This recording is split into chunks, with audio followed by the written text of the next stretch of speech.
রিয়ার বাড়ির ধাতব গেটটা বিকট শব্দ করে বন্ধ হয়ে যাওয়ার পর আমি বহুক্ষণ সেখানে দাঁড়িয়ে রইলাম। আমার মনে হচ্ছিল ওটা শুধু একটা গেট নয়, আমার সমগ্র অতীত, বর্তমান আর ভবিষ্যতের উপর কেউ সশব্দে দরজাটা বন্ধ করে দিল। আমার চারপাশের পৃথিবীটা আমার পায়ের নিচে ঘুরছিল না, বরং স্থির হয়ে গিয়েছিল। ভোরের সূর্যটা তখন পুরোপুরি আকাশে উঠে এসেছে, তার সোনালি আলোয় চারপাশ ছলমল করছে, কিন্তু আমার চোখের সামনে কেবল নিকষ অন্ধকার। মানুষের কোলাহাল, গাড়ির হর্ন, জীবনের স্বাভাবিক ছন্দ সবকিছু আমার কানে ঢুকছিল, কিন্তু মস্তিষ্ক কোনো কিছুর অর্থ তৈরি করতে পারছিল না। আমি যেন এক কাচের দেয়ালের ওপারে দাঁড়িয়েছিলাম, যেখানে বাইরের পৃথিবীর সাথে আমার সমস্ত সংযোগ বিচ্ছিন্ন। রিয়ার বলা শেষ কথাগুলো আমার কানে অবিরাম প্রতিধ্বনিত হচ্ছিল। অভাব যখন দরজা দিয়ে আসে, ভালোবাসা তখন জানালা দিয়ে পালায় রাফিদ। আবেগ দিয়ে জীবন চলে না। ভালোবাসা, কি অদ্ভুত ঠুনকো একটা শব্দ! এই ভালোবাসার জন্যই তো আমি আমার পরিবার, আমার সম্মান, আমার চাকরি সব কিছুকে বাজি রেখেছিলাম। আর সেই ভালোবাসাই আজ আমাকে পথের ভিখারি বানিয়ে উপহাসের হাসি হাসছে। আমার ভাই রাহাত আমাকে ফকিন্নি বলেছিল, তখন আমার আত্মসম্মানে লেগেছিল, প্রচণ্ড ক্রোধ হয়েছিল। কিন্তু রিয়া যখন তার মিষ্টি গলায় ভালোবাসার মোড়কে মোড়ে আমাকে আমার চালচুলোহীনতার কথা মনে করিয়ে দিল, তখন ক্রোধ নয়, আমার ভেতরটা ভেঙে গুড়িয়ে গেল।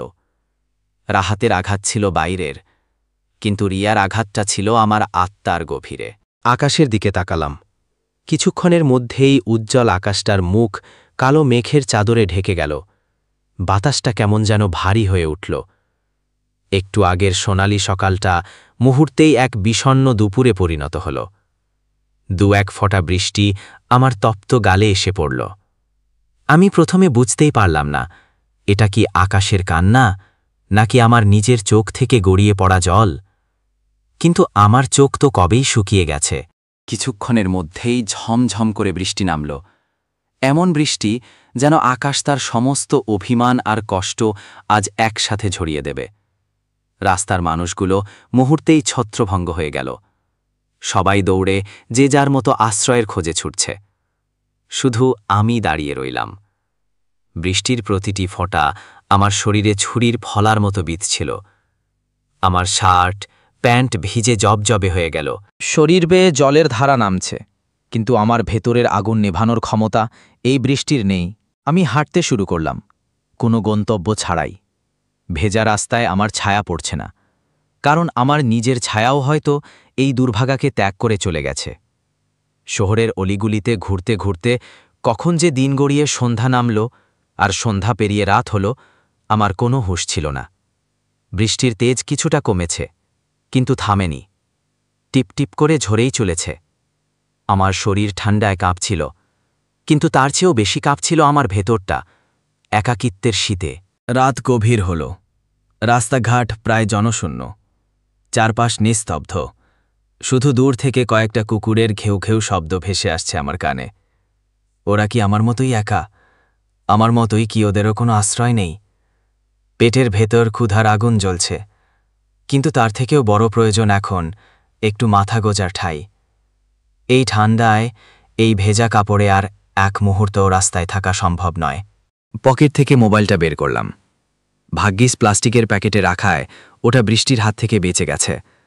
ফ্ল্যাশলাইটটা জ্বালিয়ে আমি এই অন্ধকার রাতে একটু আশ্রয়ের জন্য চারপাশ দেখতে লাগলাম। হাঁটতে হাঁটতে একটু দূরে যেতেই দেখলাম আমার মতোই আরও কয়েকজন বৃষ্টিতে ভেজা মানুষ একটা বন্ধ দোকানের চালার নিচে জড়ো হওয়ার চেষ্টা করছে। ওরা রাস্তা থেকে তড়িঘড়ি করে উঠে একে অপরের সাথে জায়গা ভাগাভাগি করে নিচ্ছে। ওদের চোখে মুখেও আমার মতোই একরাশ অসহায়ত্ব আর অনিশ্চয়তা। দৃশ্যটা দেখে আমার বুকের ভেতরটা মোচড় দিয়ে উঠল। এই বিশাল শহরে ওরাও আমার মতোই বড্ড একা, ওদেরও কেউ নেই। শেখ বাড়ির বড় ছেলে আজ রাস্তার আর 5টা গৃহহীন মানুষের একজন। নিয়তির কি অদ্ভুত পরিহাস! কয়েকজন এদিক ওদিক খুঁজে কিছু দোকানের ছাউনিতে আশ্রয় পেল। আমিও মরিয়া হয়ে একটা মাথা গোজার জায়গা খুঁজতে লাগলাম। অবশেষে একটা পুরনো মার্কেটের বারান্দায় একটু শুকনো জায়গা পেয়ে গেলাম। জায়গাটা আবর্জনায় ভরা, স্যাঁতসেঁতে একটা গন্ধ নাকে আসছে, কিন্তু এই মুহূর্তে এটাই আমার কাছে রাজপ্রসাদের চেয়ে কম কিছু নয়। আমি দেয়াল ঘেঁষে শরীরটাকে এলিয়ে দিলাম। ভেজা কাপড়ের ঠান্ডাটা সরাসরি কংক্রিটের মেঝে থেকে আমার শরীরে ছড়িয়ে পড়ছিল। আমার ঘুম আসছিল না, আসার কথাও নয়। নরম বিছানা, মাথার নিচে দুটো বালিশ ছাড়া আমার কোনোদিন ঘুমানোর অভ্যাসই ছিল না। আর আজ বালিশ তো দূরের কথা, মাথার নিচে রাখার মতো একটা শুকনো ইটও নেই। শক্ত ঠান্ডা মেঝেতে পিঠটা যেন গেঁথে যাচ্ছিল। মনে মনে নিজেকে বললাম, রাফিদ, এটাই তোর নতুন অভ্যাস করতে হবে। এখন থেকে এটাই তোর বাস্তবতা। আমি চোখ বুজেও ঘুমাতে পারছিলাম না। চোখের সামনে ভাসছিল মায়ের কঠিন মুখ, রাহাতের বিশ্বাসকথা আর রিয়ার সেই তাচ্ছিলের হাসি। সমস্ত ঘটনাগুলো সিনেমার রিলের মতো আমার মাথায় ঘুরপাক খাচ্ছিল। আমি রাত জেগে বৃষ্টি পড়া দেখতে লাগলাম। ঝুম বৃষ্টি আবার শুরু হলো। মনে হচ্ছিল আকাশটার মনেও আজ ভীষণ কষ্ট, তাই সে তার সমস্ত চোখের জল এভাবে বিসর্জন দিয়ে নিজেকে হালকা করছে। কিন্তু আমার কষ্টগুলো, সেগুলো পাথরের মতো জমে আমার বুকের ভেতর বসে আছে। আমি কাঁদতে পারছি না। আমার সব কান্না যেন শুকিয়ে বরফ হয়ে গেছে। ওদিকে সেই ধাতব গেটের ওপারে তখন চলছিল অন্য এক নাটক। রিয়া দ্রুত পায়ে বাড়ির ভেতরে ঢুকেই তার মাকে ড্রয়িং রুমে দেখতে পেল। ওর মা সোফায় বসে পত্রিকা পড়ছিলেন। রিয়াকে ওই অবস্থায় দেখে তিনি চমকে উঠলেন। রিয়া আর এক মুহূর্তও অপেক্ষা করল না। ছুটে গিয়ে মাকে জড়িয়ে ধরে মাহাওমাও করে কেঁদে ফেলল। তার কান্নার দমকে পুরো শরীরটা থরথর করে কাঁপছিল। ওর মা, মিসেস আফরিন, মেয়ের মাথায় হাত বুলাতে বুলাতে উদ্বিগ্ন গলায় বললেন, কি হয়েছে মা? তুই কাঁদছিস কেন? আর রাফি কোথায়? তোরা না আজ একসাথে? রিয়া কান্নারত অবস্থাতেই মুখ তুলে বলল, মা, আমি ভুল করেছি। আমি অনেক বড় ভুল করে ফেলেছি। আমি তোমাদের অবাধ্য হয়ে ওকে বিয়ে করে ঠকেছি মা। আমি ঠকে গেছি। মিসেস আফরিন মেয়ের কথা শুনে আরও অবাক হলেন। তিনি রিয়াকে সোফায় বসিয়ে এক গ্লাস জল এগিয়ে দিলেন। রিয়া ঢকঢক করে জলটা খেয়ে নিয়ে আবার বলতে শুরু করল, আজ সকালে রাফিদের মা সালিশ বসিয়েছিল। সেখানেই সবার সামনে আমাদের অপমান করে বাড়ি থেকে বের করে দিয়েছে। রাফিদের এখন কিচ্ছু নেই, চাকরি নেই, থাকার জায়গা নেই, কিচ্ছু না। কথাগুলো বলতে বলতে রিয়ার গলা আবার ধরে এলো। সে শাড়ির আঁচলে চোখ মুছে বলল, আমি ওকে ছেড়ে চলে এসেছি মা। আমি আর ওর সাথে থাকতে পারবো না। আমি আবার নতুন করে সব শুরু করতে চাই। তুমি বাবাকে একটু বুঝিয়ে বলো মা, বাবা যেন আমাকে ক্ষমা করে দেয়। আমি আর কোনোদিন তোমাদের কথার অবাধ্য হব না। মেয়ের মুখে সবটা শুনে মিসেস আফরিনের মুখের উদ্বেগ মুহূর্তেই মিলিয়ে গিয়ে এক ধরনের স্বস্তি ফুটে উঠল। তিনি রিয়াকে নিজের বুকের কাছে টেনে নিয়ে বললেন, তুই একদম ঠিক কাজ করেছিস মা, একদম ঠিক করেছিস। ওই ফকিনীটাকে ছেড়ে এসে তুই তোর জীবন বাঁচিয়েছিস। ফকিন্নি, যে শব্দটা রাফিদকে তার ভাই বলেছিল, সেই একই শব্দ রিয়ার মাও উচ্চারণ করলেন অবলীলায়। মিসেস আফরিন মেয়ের চুলে বিলি কেটে দিতে বললেন, যে ছেলে নিজের পায়ে দাঁড়ানোর ক্ষমতা নেই, যার পরিবার তাকে রাস্তায় ছুঁড়ে ফেলে দেয়, তার সাথে জীবন কাটানোর স্বপ্ন দেখাটাই তো বোকামি। আবেগ দিয়ে সংসার চলে না। আমি তোকে আগেই বলেছিলাম। যাক, যা হওয়ার হয়ে গেছে। এখন আর এসব নিয়ে এক ফোঁটাও চিন্তা করবি না। তোর বাবার ব্যাপারটা আমি সামলে নেব। তুই শুধু নিজের দিকে খেয়াল রাখ। কয়েকদিনই সব ঠিক হয়ে যাবে। মায়ের কথায় রিয়া যেন নতুন করে শক্তি পেল। তার চোখের জল শুকিয়ে গেল। তার মনে হলো সে একটা দুঃস্বপ্ন থেকে জেগে উঠেছে।